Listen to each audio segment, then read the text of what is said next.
Hello সবাইকে, আজ ছিল ভাইফোঁটার সন্ধ্যাবেলা আর আজকে আমাদের বাড়ি চলে এসেছিল আমার দুই বান্ধবী। ওদের দিকে নিয়ে এখন আমি আমার গ্রামের আশেপাশে ঠাকুরগুলো দেখতে বেরাবো। এসে দেখছি আমার আদর তো ওর পাপার সাথে বাজি পোড়াচ্ছে আর খুব মজা করছিল।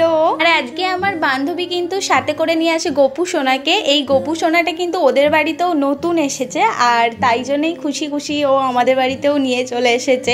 নিয়েই কিন্তু আজকে আমরা ঠাকুর দেখতে বেরিয়েছি। আমাদের সাথে সাথে ও কিন্তু মায়ের দর্শন করবে। এতদিন আমি আমার গ্রামের আশেপাশে সুন্দর সুন্দর ঠাকুরগুলোকেই দেখতে আসিনি, কারণ আমি জানতাম আমার বান্ধবীরা একদিন আমাদের বাড়ি আসবে আর আমরা সবাই মিলে একসাথে ঠাকুর দেখতে বেরাবো। তারপরে চলে যাই আমার দিদিদের গ্রামে ঠাকুর দেখতে। আর ওদের গ্রামে দেখো খুব ভালো লাইটিং করেছিল। আর এই যে ওদের ওখানকার ঠাকুরটা খুব মিষ্টি হয়েছিল, বেশ ভালোই লাগছিল আমার ঠাকুরটাকে দেখতে। ওদের ওখানে ঠাকুরটা দেখে চলে যায় ওদের পাশের পাড়ায় ঠাকুর দেখতে। ওদের গ্রামে আবার দুটো ঠাকুর উঠে, দেখো দুটো ঠাকুরই কিছুটা একই, কিন্তু কিছুটা একই হলেও পুরোটা একই নয়, একটু আলাদা আছে, তফাৎ তো আছে। তারপর ওদের দিকে নিয়ে চলে আসি আমার পাশের পাড়ার ঠাকুর দেখাতে। আর আমাদের পাশের পাড়ার ঠাকুরটা কিন্তু আমার এবারে ভীষণ পছন্দ হয়েছে, প্রচুর বড় হয়েছিল আর মুখটা দেখো কি মিষ্টি, আমার তো জাস্ট ওয়াও লেগেছে। আমাদের সাথে সাথে কিন্তু এতক্ষণ গোপাল সোনাও সব ঠাকুরগুলো দেখে নিয়েছে। আর একটা কথাই আছে না, যেই কালী সেই কৃষ্ণ। তারপর বাড়ি এসে সকলে মিলে খাওয়া দাওয়া করে নিই। আর ওরা যেহেতু গাড়ি নিয়ে এসেছিল, ওরা রাতে থাকবে না, তাই চলে যায়। তাহলে আজকে ভিডিওটা শেষ করি। সকলকে টাটা।